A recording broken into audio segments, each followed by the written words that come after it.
and do that. All right. I'm going to let our illustrious panelists take it away and let you start off with some introductions.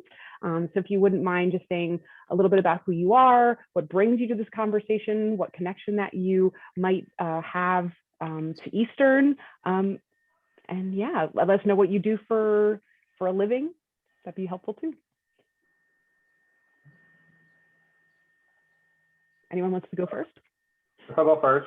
Yeah. I'm Anthony Harris. I am a former hall director, housing coordinator at Eastern. I was there from I think 2012 to the end of the August of 2015, and so I miss working with Sarah. And but I'm currently working at University of Louisville, where I'm a graduate admissions counselor and a doctoral candidate at Wilmington University, which is over in Delaware. I should be done by July is my deadline. So, but I have 20 years experience, 15 years experience in higher education, and glad to be here.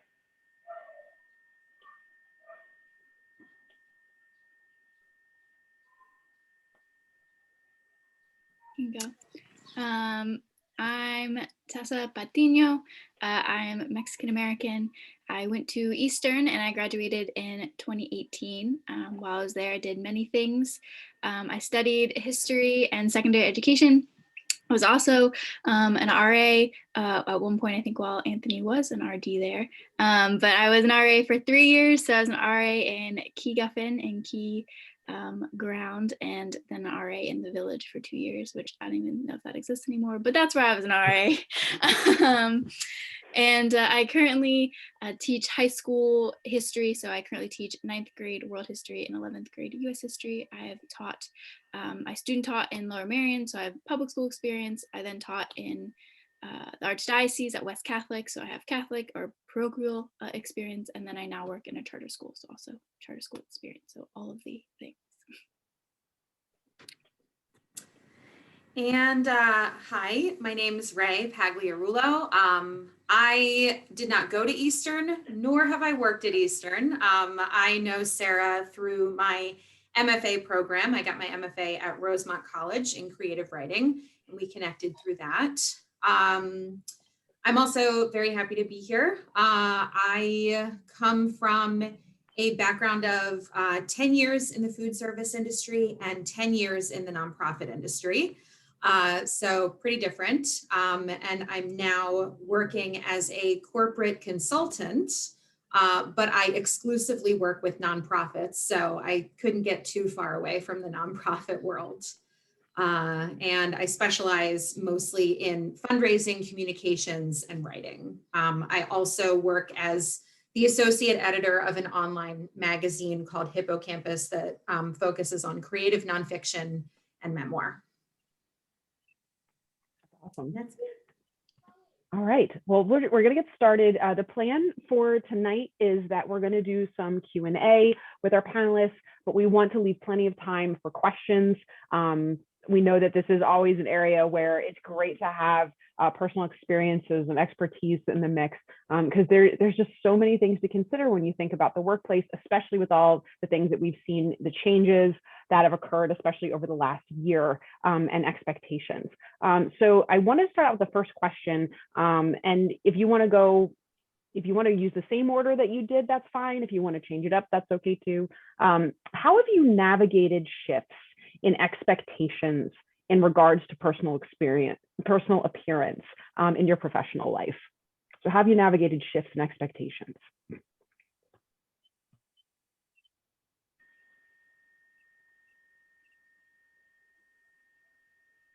I can go first. I have a thought. So for this, I was thinking about, I used to work in retail when I was at Eastern as well. I, again, did many things. And the shift in expectation, what came to mind immediately is I have nose rings. I have 2 nose rings. I got them when I was 19 at Eastern. And when I first started working this retail job, the manager I had at the time didn't care, didn't notice, for whatever reason, whatever, I just had them, didn't matter. But then I switched managers, and that manager cared, and I was not allowed to wear my nose ring anymore. And how did I handle it? I was real annoyed. I wanted to say that I was like, oh, I knew this, which I did know that could possibly happen when I got a nose ring, but I was mostly annoyed because at that time, by that point, I was a full-time teacher and I worked for the Catholic schools and they didn't care. Lower Marion didn't care. No one else cared, but my retail job cared. My professional salary job didn't care, but my retail job cared. So I was really annoyed about it. And it just meant I had hoops and I changed them to studs, and they also weren't okay with studs, but I did it anyways. So maybe don't follow my example, maybe listen to what your employer wants. But I think I was just mostly annoyed that there had been a change in expectation. But also from that, I learned like ask very clearly what the expectation is, because for me, I was like, well, no one said anything, so I guess it's fine. But turns out it was not fine. So.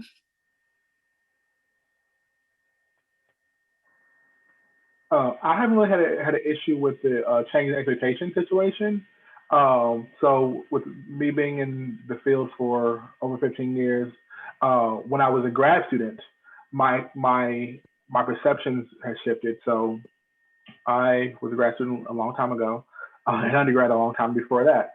But so early 2000s was when I started growing my hair out. So I had grown my hair out for about, I would say, 6 or 7 years by the point I was in grad school. And when I got into when I was as a grad student, I started to look around and no one had locks. Everyone was kind of clean cut, and I was afraid that I'm gonna apply for jobs and not get a job because I don't fit the norm. So my first year of grad school, so that first year, in September I cut my hair, and then by the end of that second semester, I started growing my hair back out. I was like, this isn't necessary. So I had that I guess, like, I looked at the societal norms and just assumed that I have to change myself to fit what the environment was. Luckily, I didn't have to, and I've had my hair for the greater part of the last 20 years. With my like the last, I think when I left Eastern, I cut my hair and I grew it, so running back a year ago. So that was the largest time I haven't had long hair or locks. So and in high school and undergrad, actually, I applied for a few jobs, but it was like the early 2000s. It was always that like whenever I went to a job, like a clean cut job or a job in the office, it was always like, well, you don't fit the mold. You have hair, your hair is growing out, or I had a goatee at the time, so facial hair was also an issue because with us, we guys, we have to deal with facial hair, but African American men, we have an issue with razor bumps and irritation to our skin, so it's difficult for us to shave. So I had to go to at the time. I didn't have a full beard. This is the wife's request. So, but back then, like I had to make sure that I was still keeping my face clean enough to where I could work in different environments. And now it's normal. Everyone has a beard now, so it's not as much of an issue. And I think this is such a case by case thing. That in some instances there are going to be really clear set expectations where you walk in and you know exactly what people are expecting of you. There are going to be some times where you walk in and you just have to kind of guess and just kind of figure it out. This is the difficult thing about navigating this, is that, if you're given very clear instructions, there's sort of a question as to like why is that necessary, and sometimes it really is, and sometimes it's, like for Tessa's retail manager, one person's okay with it, one person isn't. It likely didn't affect her ability to sell clothes or whatever she was selling in her retail environment. And I had the same thing. I was working in a clothing store in a mall. And for whatever reason, the woman that I was working with was fine with my tattoos, but not with my piercings. And I was just like, and how exactly does that affect my ability to sell skinny jeans to a 12-year-old? Like, it doesn't.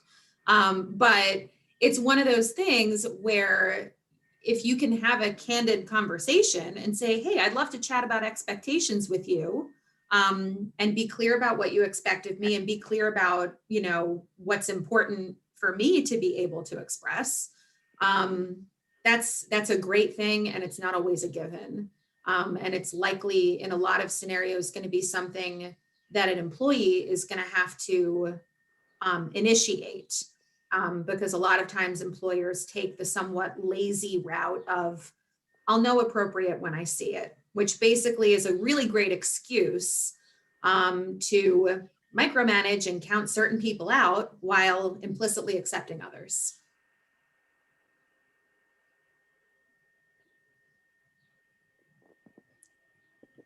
Excuse me? Oh, we'll have time for questions at the end, Sydney. Oh, okay. If you'll hold your question, but we'll be sure to get you in there, okay? Thank you so much. So one question that I had that kind of goes along with that is like, how have you found out?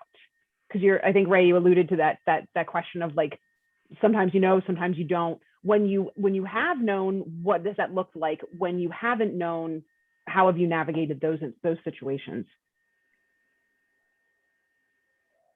Well, I'll start. It's a little bit tough. Like I said, I think this really all depends on the place that you're working. Like, for example, for the company that I work for now, I basically assumed business casual, and I walked in and I saw business casual. Here's the thing. Business casual doesn't really mean anything. Like, it's so incredibly, like, you can interpret that a million different ways. I'm most comfortable in jeans. I'm just not a dress pants kind of girl. I don't like them. They don't feel good. And so I asked about jeans. I have nice dark wash, you'd have to really look to see that they're jeans, but they're jeans. I had that conversation and I was told, well, sometimes on Fridays, maybe. Until I saw that the president of the company was wearing jeans almost every day. So there's things like that happen where there might be a policy written, right? Where you look in the HR handbook and the policy is written, we can do this, that, and the other thing. And then functionally, it might look a completely different way. So it's definitely been a somewhat ongoing conversation. It's my first time in the corporate world. So I definitely was having conversations with my supervisor and saying, is this okay? Like, I'm used to working at a nonprofit where, we're all kind of not making that much money. It's a bunch of like scrappy bleeding hearts that just are making it work, and the corporate sector is really different. And I'd love to be able to tell you that I got a straight answer, but it's kind of been an evolving thing where it continues to sort of be an, I'll know it when I see it sort of thing, which really complicates it and is likely not helpful to anyone here. I'd echo that. It is case by case and environment by environment. I had a situation to where I worked in an office and it was business professional dress, not suits. Suits were not required, but as a guy, I had to wear a tie every day. And which was fine. I had a collection of ties. It was perfect. I could craft my collection and it would be perfectly fine. But then there were days where we'd be doing, I guess, more manual labor in the office. And my director, my manager at the time, felt that no matter what, we wear professional dress.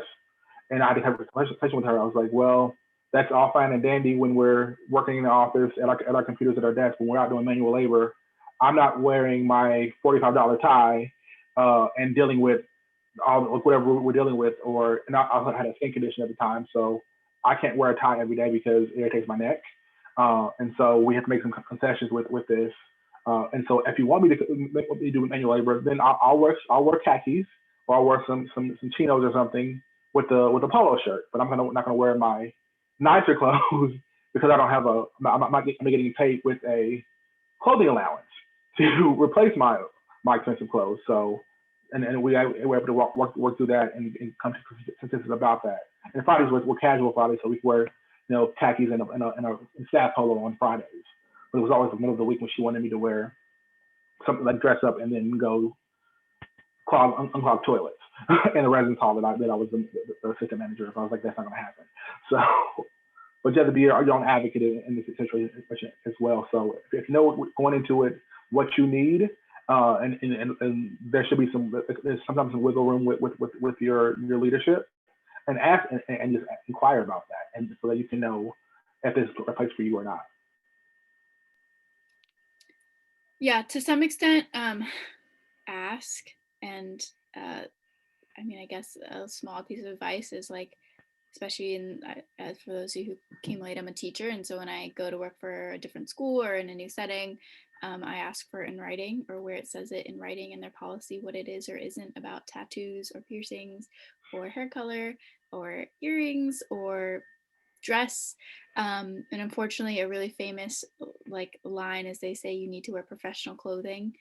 But again, as Ray and Anthony kind of both hinted at, never does it say what that means. But having, you know, I've had each of the principals I've worked for, I send them an email asking what is allowed as far as piercings, hair color, tattoos. And generally they give me something vague like, oh, you can do whatever you want. Like literally word for word will say something very vague like that. And so when it isn't clear, I often do to some extent follow the culture of other people at that school. So when I worked in a Catholic school environment, many people had tattoos and piercings and all of those things, but it wasn't super common to have colored hair. And as you can see, I have green hair. I used to have purple hair and lots of different color hair. And so generally I would just keep my hair blonde, or like I would do weird things with it, but generally I would keep it relatively like low key, which is not necessarily something you have to do. That was just a choice I made to try to, again, not have to butt against rules. I was an RA for 3 years. I love me some rules, unfortunately. But so that sort of idea of like, okay, what is everyone else doing and what is normal? And again, not that you necessarily have to do what is normal, but it is helpful just to like, I don't know, I just don't want to deal with it sometimes. So.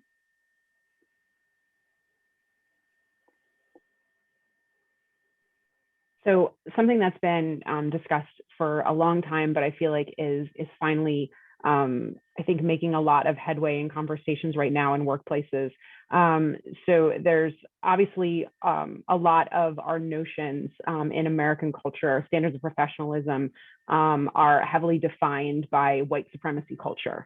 And there's an article by scholars Tima Okun and Keith Jones. I'll put it in the chat for you in case you want to check it out. But obviously, employers, many are making statements about that they want to be more diverse and equitable and inclusive. So I'm wondering how you see the landscape changing as far as the way that standards are interpreted. How can we dismantle the white supremacy of professionalism, and what would that look like? So I'd love to know your thoughts on that.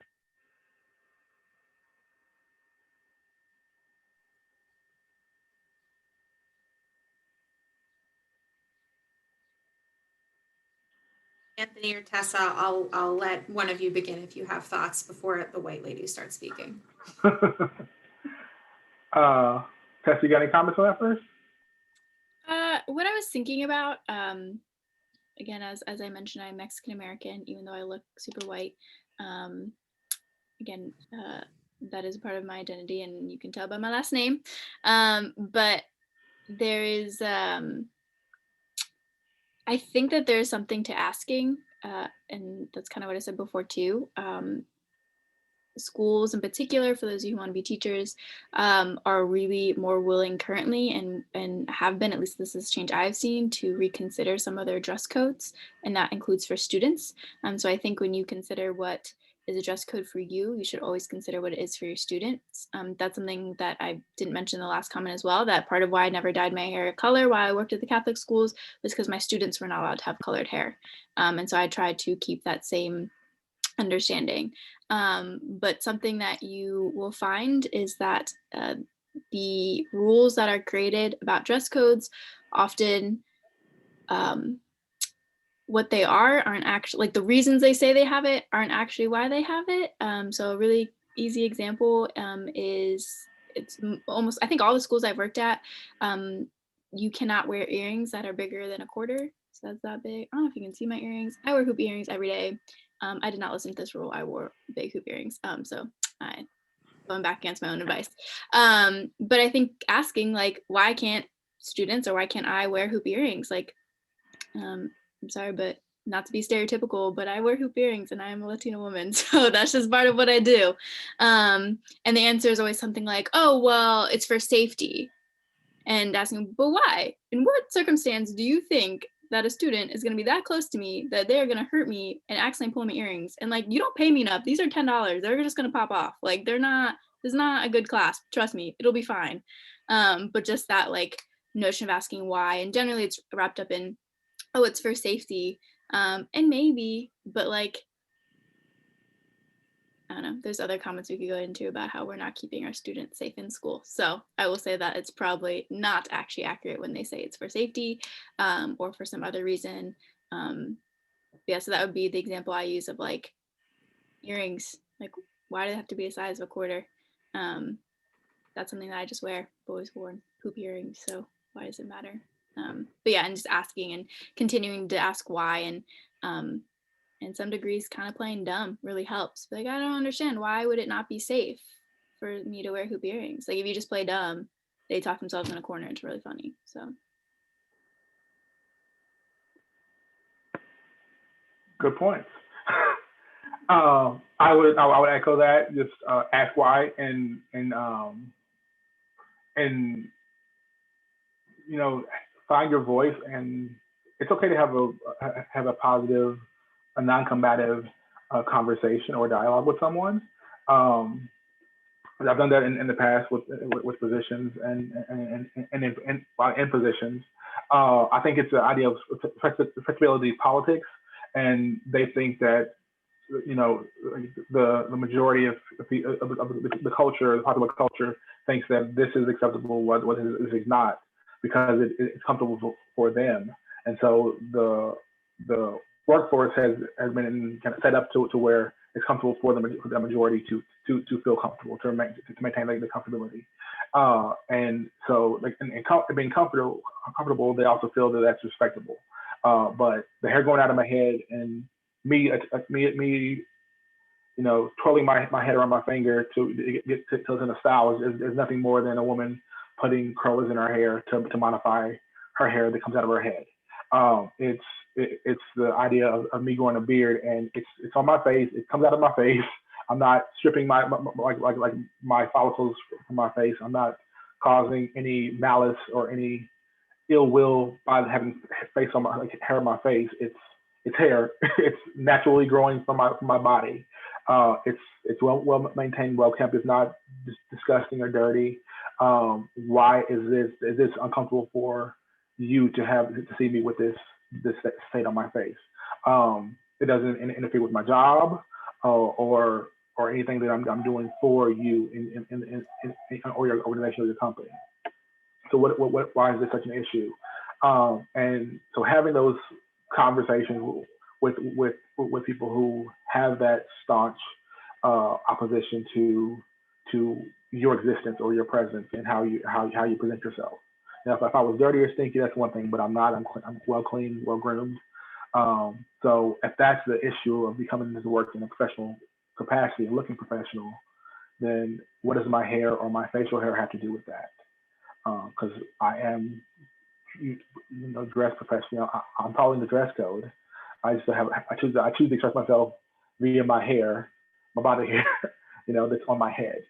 I'm not walking around with like Sasquatch, with arms all out, just dangling, that kind of thing. But I'm being mindful of that. So why is those two things causing conflict for me doing my job for you?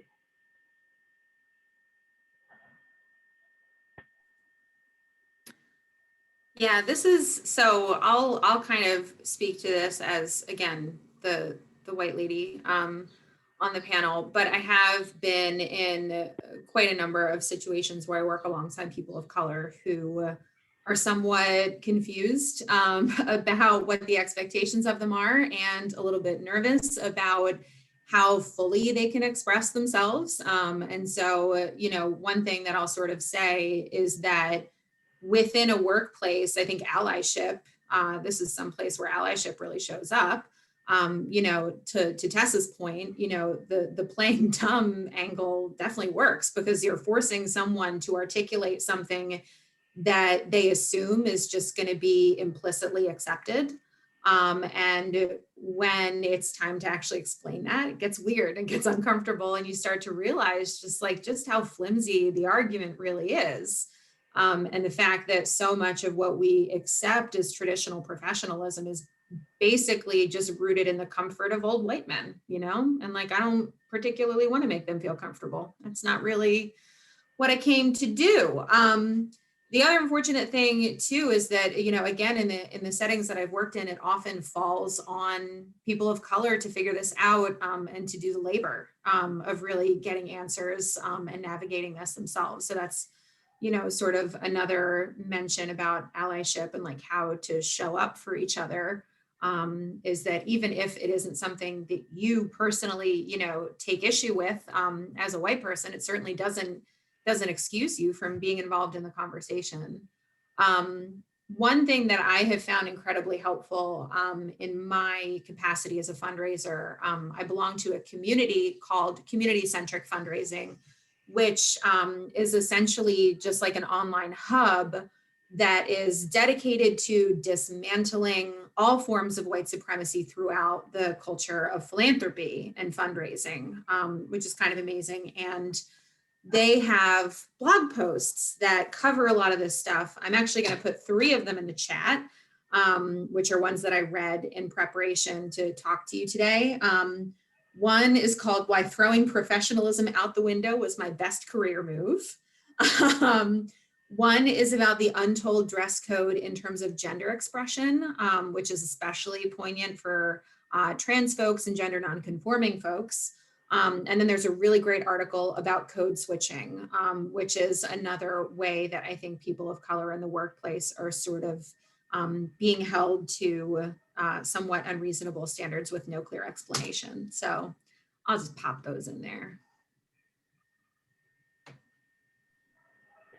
And what we'll do as well is this is going to be posted on YouTube, and we can certainly include the links underneath of that, or you can certainly reach out to Kristen or I. We can get you those links if you don't get to grab them right now. I feel like there's a lot of questions that students have on these topics. So I'm rather than kind of keep going with the ones I had prepped, I would love to kind of get into some of the ones that our students have. So if you, we've got some on deck. Some of you had emailed us when you filled out or some of you put into the Google form, you gave us some questions already. But we want to open it up in case you've got questions for our panelists. So feel free to use the chat or come off mic. Now's your chance to get the answers.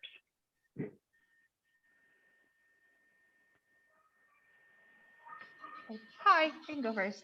My name's Danny. You can see I have purple hair. I'd like to get more tattoos. I have a Monroe piercing on my face, all about all that stuff. So yeah, eventually I plan to get a medical master's degree. And I would really love to get more tattoos, but I don't really know where tattoos kind of stand in that type of profession as of right now. You guys might not know either, but I was always told growing up that tattoos and piercings are extremely taboo in any kind of medical field. So I wanted to know if there has been any sort of change in that now that we are in 2021. Unfortunately, I don't have any experience in the medical field, but working in the service industry, I've served coffee to a whole lot of ER docs, nurses, RNs, etc. I would be very surprised if there were a blanket belief that body modifications were a no-go in medical settings. I think this is another case where it's a case-by-case thing. And the other sort of issue here, unfortunately, speaks to so there's a couple of pieces. One is the level of exposure that you have to the general public, right? So if you're in a workplace where you're working with the same 10 people, the expectations are going to be different than if you are in a workplace where you're around the general public and you're seeing tens of dozens of hundreds of people per day and you can't control who those people are, right? So 2 sets of expectations there. The other thing that's really difficult to sort of navigate is what kind of body modifications are we talking about? And this is specifically speaking to the issue. I think it was like, I can't remember. It was probably an episode of like Grey's Chicago Fire or one of those shows, where I think there was a person who had like a white supremacy, you know, a white power tattoo, and there was like issues with serving the person, you know. So if you're thinking about how to express yourself in these areas, you know, chances are, you know, if you're going to do a forearm tattoo that's like screw your mom, probably not a great idea. You know, but this is another thing where it's kind of nice, like, you know, looking, you wouldn't know that I have I'm covered in tattoos. Most people don't realize that until they get to know me, because I wear a cardigan and a shirt, and, you know, my arms are covered. I have them all up my legs, and as long as I'm wearing a cardigan and pants, it really isn't an issue. And, you know, and if you're going to be, let's say, in scrubs, you know, that's another thing where you can sort of think about strategic placement and say, I can express myself in these ways, and it doesn't have to be, you know, like something on my cheek or, you know, whatever. Like, you can think about that stuff. But I think it's really about sort of knowing your audience. The other piece of it that I wanted to mention is this kind of weird thing that I have where it's like, what's your cake and what's your icing? Like, there are some pieces of self-expression that are the cake. They are part of who you are. They are part of what makes you unique. They are things that you care deeply about. They're things that might be part of your cultural identity. There are things that feel personally meaningful. And then your icing is like the fun extra stuff, you know, that like, I could take this or leave this. It's fun, but it's not like a deeply ingrained part of how I feel most comfortable moving through this world, you know, like, so I think that's something that you can kind of develop as time goes on, as you're working in different places. What's my cake and what's my icing? And then you can have that conversation, you know, in a setting and say, hey, look, these parts of my self-expression are super important to me for the following reasons. These parts of my self-expression, I could take or leave. I'll keep it for the weekend, you know, but I think having that understanding of what feels most important to you, and what makes you feel most authentic walking through the world, and what's the stuff that you can like take it or leave. A really practical piece of advice, which hopefully one day will be outdated, but be ready to cover it all up in 20 minutes or less. If you can't cover it up in 20 minutes or less, maybe reconsider how many things you have going on at one time. And by that, I mean, like, you know, I can't literally dye my hair in 20 minutes or less, but I can braid it back so you can't see it real quick. You know, when I've had like the ends of my hair dyed, I could put it behind, you know, my neck and in a hair tie, and you wouldn't be able to see it anymore. If you have your nose pierced, or like you said, a Monroe pierced, eyebrow pierced, make sure you have a retainer for that, like now. Don't wait until suddenly someone's going to give you an interview and you got to like run to Hot Topic and try to find a retainer, and they're never going to have your size when you need it. And it's always going to be a month after you pierced it. Like, that's just the way the world works. And so like, I have those things now. And like, similarly, like, I'm covered in tattoos. I have students who still don't know I have tattoos, and it's not because I try to hide them. It's just because my classroom's really cold, and so I'm always in like a lot of clothing. But like, again, I pull down my sleeve and I got a rose tattoo right there.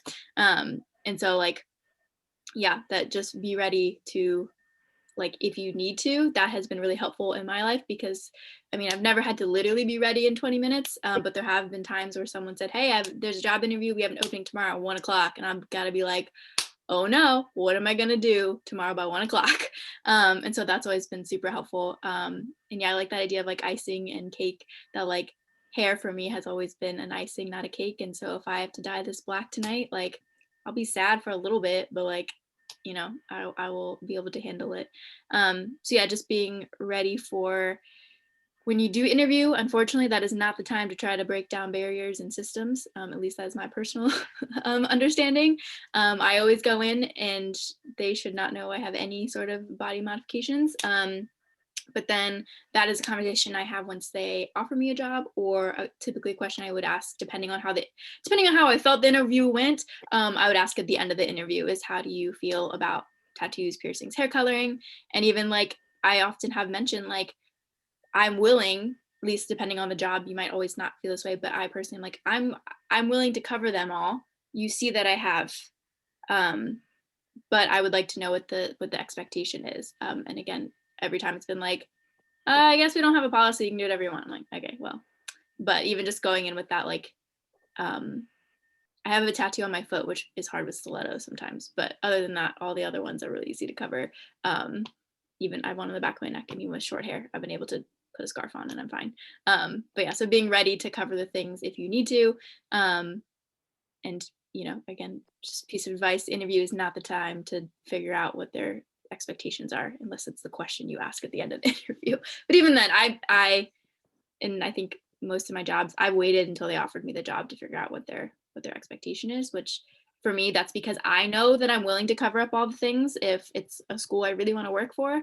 But there might be jobs you interview for that you're like, if this is a make or break for me. Again, I personally have not had a job like that yet where it is a make or break, like I don't love the job.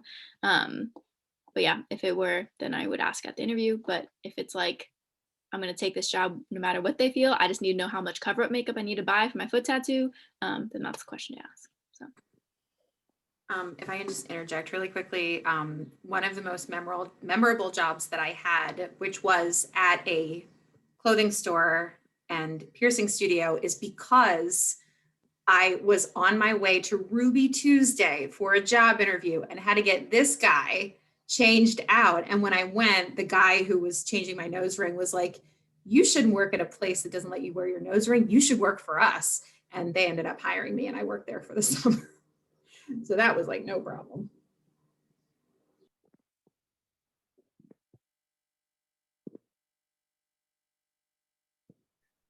What other questions do we have? Don't forget the chat's available too. May I say something even if it's not exactly on topic? Sure, Sydney, what you got? I don't want to come off as pushy, but since I have scoliosis, I sometimes I need to. If I have a standing job, for example, I need to sit down. Otherwise, it feels like a steel pole is shoved up my back. How do I do that without coming across as pushy or bossy? Just tell them you need the accommodation. Technically, that's a medical issue. They have to accommodate for you. Oh, so, okay. Yeah, they have to. That's like a legal issue. So yeah, and like that would, I mean, I still think that's relatively on topic because it's going outside the norms of what a job generally. Okay, thank you. Yeah. And I think your tattoos are really cool, and I love your hair color. Thank you. I like it too. Yeah. I would also offer that if it's something that you feel uncomfortable about mentioning, or you feel like you might be pushy, like as Tessa said, it's definitely it's a legal issue. They have to accommodate. But there is a great resource. Liberty Resources is an organization that helps folks with, I mean, all manner of sort of physical issues and disabilities. And they're really great with advocacy and can likely help you to figure out the best way to phrase something like that. Or they have resources where if it's a conversation that you're preparing to have and you're not sure how, that they can definitely offer you support there. So I'm just going to pop that in the chat. Thank you for the advice. I very appreciate it.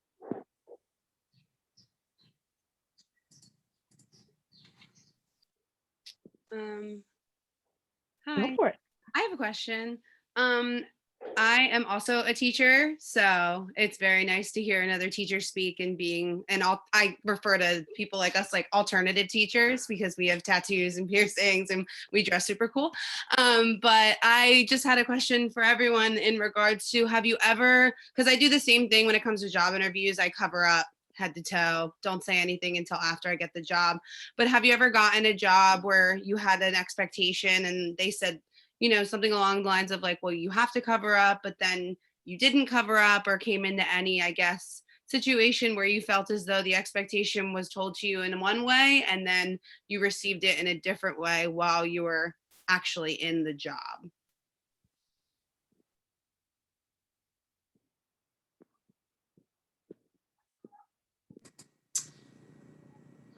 I can speak to this a little bit. And this actually, you know, Sarah, I know you had a question before about like, have you ever not taken a job because of something like this? So I was in a situation, it's a little bit specific, but I was in school to become a sign language interpreter because at one point that's what I was going to do. And I was really enjoying the program, having a great time. I was in there with some friends.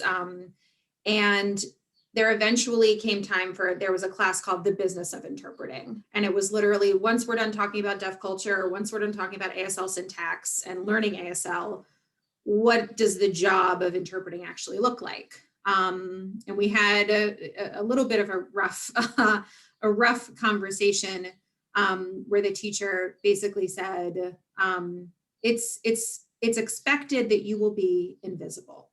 No one should remember that you were in the room. There should be nothing noticeable about you, you know, and I don't know if you can see me right now. But this was a little bit scary for me to hear. I thought, you know, ASL, deaf culture, maybe they're accepting, maybe, you know, there's, you know, the fact that this is a culture that's born out of something that people assumed was a disability, which it really isn't.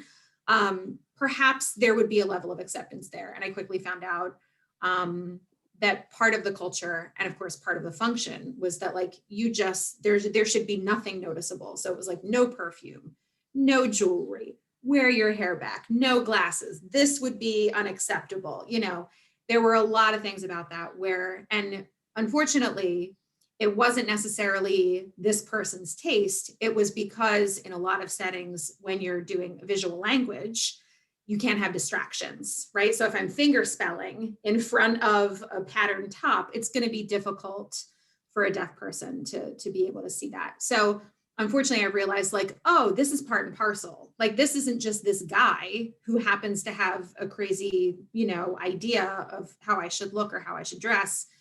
This is part of what's going to make me successful in this job. And that was definitely a moment where I thought, I don't think I'm going to be happy in a job where part of my success is in invisibility. Like, I just don't think it's going to work. So that's a little bit different than the question you answered, but it's the only example I could think of.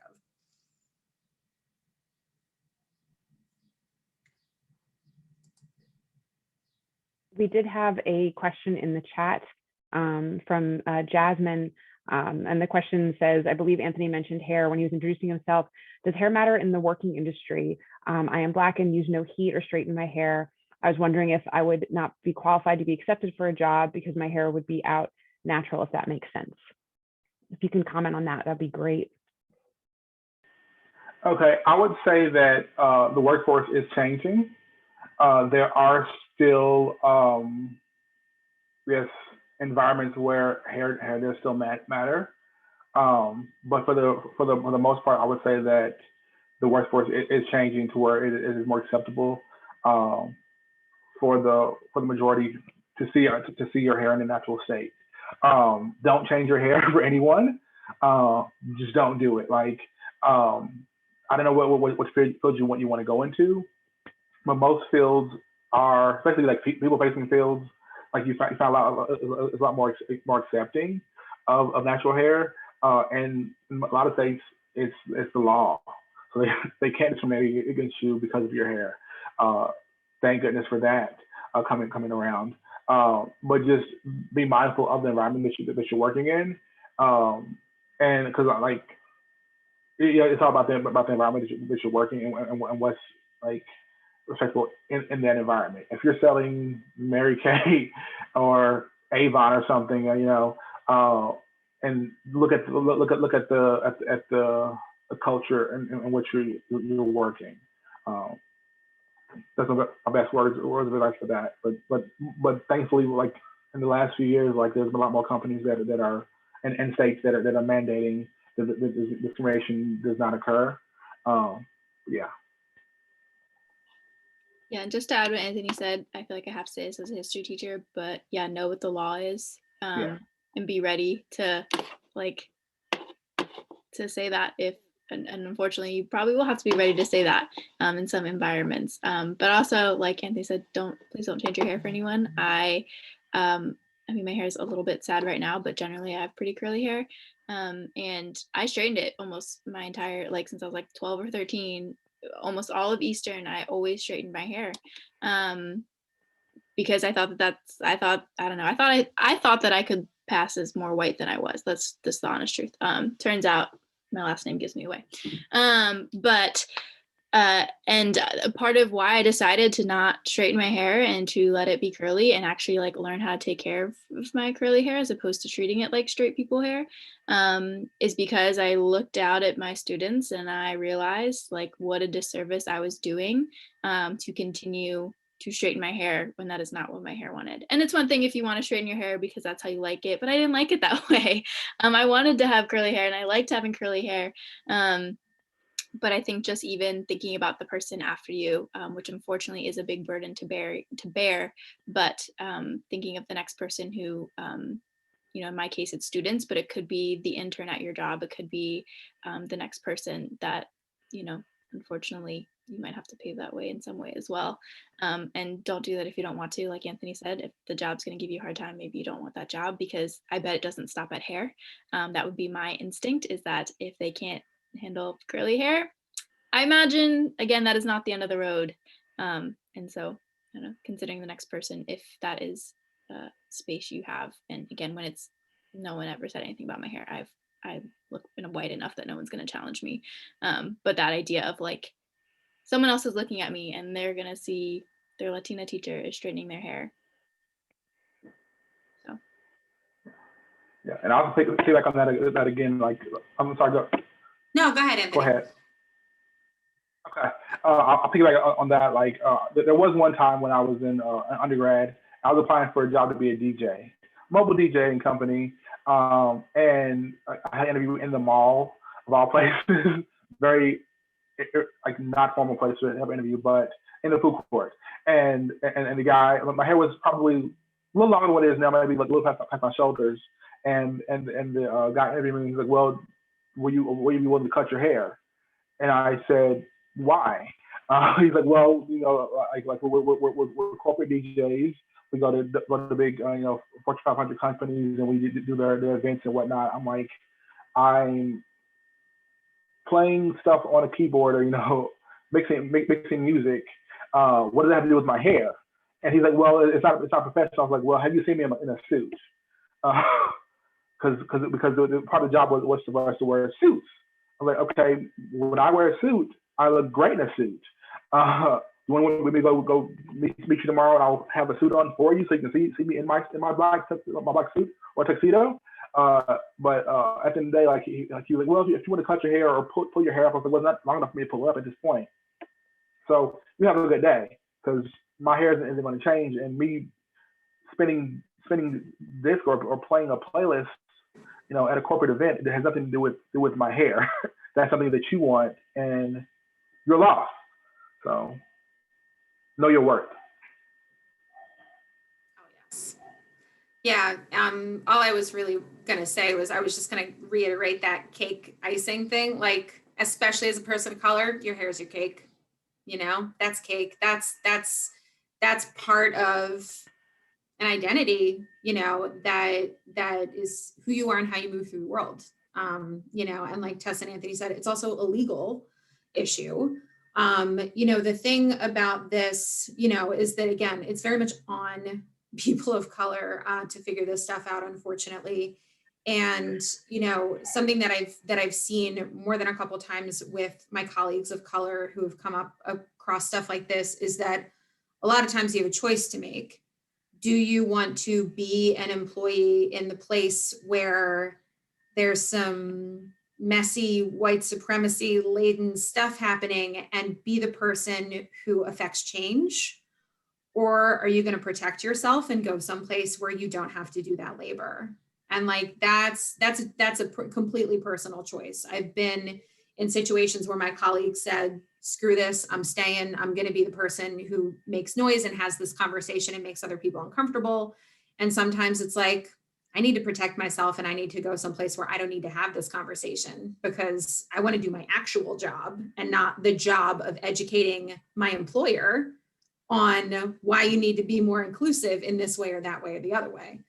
So yeah, but yeah, don't change your hair for them. I have a question. Do you think that and I think Tessa talked about this like a little bit, do you think that like having tattoos or piercings or, your hair expressed a certain way can potentially like help you in working with people? Like, I'm going to be a social worker. And so I'm thinking like, is there a way that like my piercings, I have a nose piercing and a cartilage and a conch and then a couple others, but like, do you think that it could possibly be like helpful in like breaking down barriers?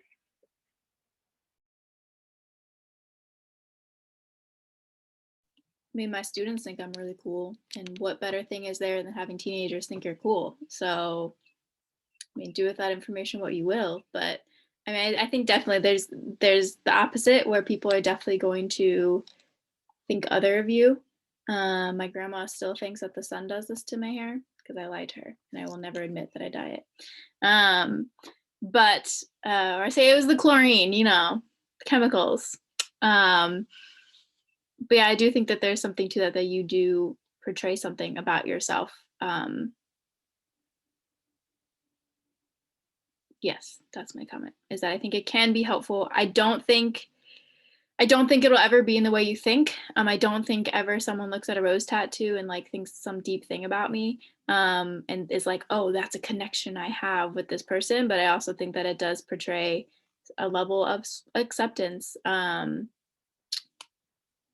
of people who are different and look different. But again, I don't think it's like oh, they saw that Bible verse tattoo and now they know you're a Christian. Plenty of people have tattoos that about Bible verses who are not Christian. So that sort of idea, that I don't think it's going to be like a literal meaning, but I do think it portrays a relatively form of acceptance. And again, if it makes teenagers think you're cool, I think that's kind of a win. So I guess it's interesting to think about that in a social work perspective, because you're almost just as likely to have it work in your favor as you are to have it work against you. Like, it's very, because a lot of times in a social work setting, you're dealing with, people are bringing their own entire set of assumptions, biases, and baggage into that conversation, right? And so you're almost just as likely to find somebody who's like, oh, wow, this person is really relatable, or they're showing up really authentically and I feel like I can talk to them, as you are to have a person who's like, I have experiences with people who look like this person and it's making me less trusting of them, or, I'm bringing my baggage into the conversation. But that's never really something that you're going to be able to predict, because if you like predictability, social work is probably not the field.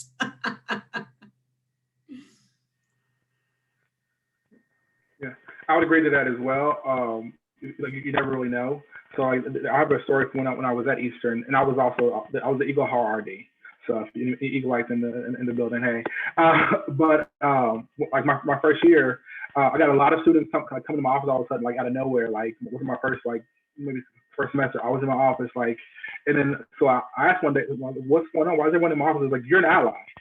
Like, you're an ally for students. I was like, but I've met you yet, but like, you don't follow the norm. You don't look like everyone else here. We know that you're different. We know we can come to you and talk to you about stuff. So I was like, wow, like, hadn't thought about it like that. Like, it was just my expression, my cake. But for the students, they saw someone that they felt that was different enough that they can come and talk to. And people are always in my office. So yeah. We have, it's 7 o'clock. I want to be respectful to people's time. I did have one last question that was about visible tattoos in elementary schools. So Tessa, I didn't know if you had any thoughts about the elementary experience, or if Ray or Anthony have any thoughts about that. That one I would say is going to be more contextual, and arguably for high school too. I think about if I were to go, I don't know, just understanding your context.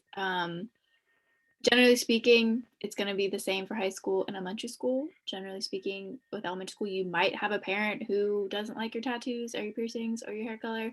But also, again, as I think Ray said, like, don't get a weird tattoo that says like, I hate children, you know, like I don't know. You know, as long as you're not having some weird tattoo of like, you know, you flipping off people or something. I shouldn't say other people's tattoos are weird, but some are kind of weird. But yeah, as long as they're like relatively appropriate, generally speaking, I've had I have other elementary school teachers who are friends of mine, who have tattoos and colored hair. And again, similarly, if a 5-year-old girl thinks that you're a fairy, you're probably doing pretty good for yourself. So that element of there will be just as many like high schoolers are just really tall children. There's really very little difference. I teach preschool at church and high schoolers, and we have the same exact classroom rules. So we use caring hearts. That's what we do all day in either classroom. And so that idea of like, the short answer is like, yeah, they're pretty acceptable. Again, you might find a few areas where that's not contextually, but generally speaking, also unfortunately, systemically, elementary school teaching positions are not as sustainable in the sense that they have a really high turnover rate. So generally speaking, you have a lot less like teachers who have been there for 45 years as elementary school teachers. You're more likely to find that in high schools. And so there is a lot more newness and a lot more acceptance, generally speaking, at actually the elementary school level, which is not what people think. Because again, unfortunately, there tends to be really high turnover. A lot of elementary school teachers leave the field because of the low pay. Elementary school teachers make generally less than high school teachers. And so you will find that there is more newness to be found in elementary school in a positive way as far as people's thoughts. And again, it's going to change everywhere, but I would say you're just as likely to find acceptance or non-acceptance in elementary school as you would a high school or middle school or university.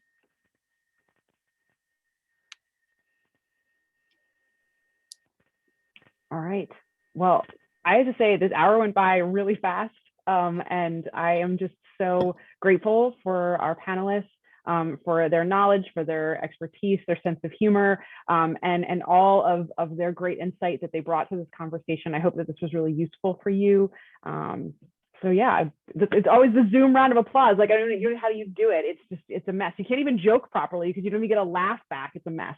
But yes, if you want to go ahead and put up your hands for our wonderful panelists, thank you for your time tonight and giving of yourselves in the way you did. How would you feel about people connecting with you on LinkedIn if they wanted to do so?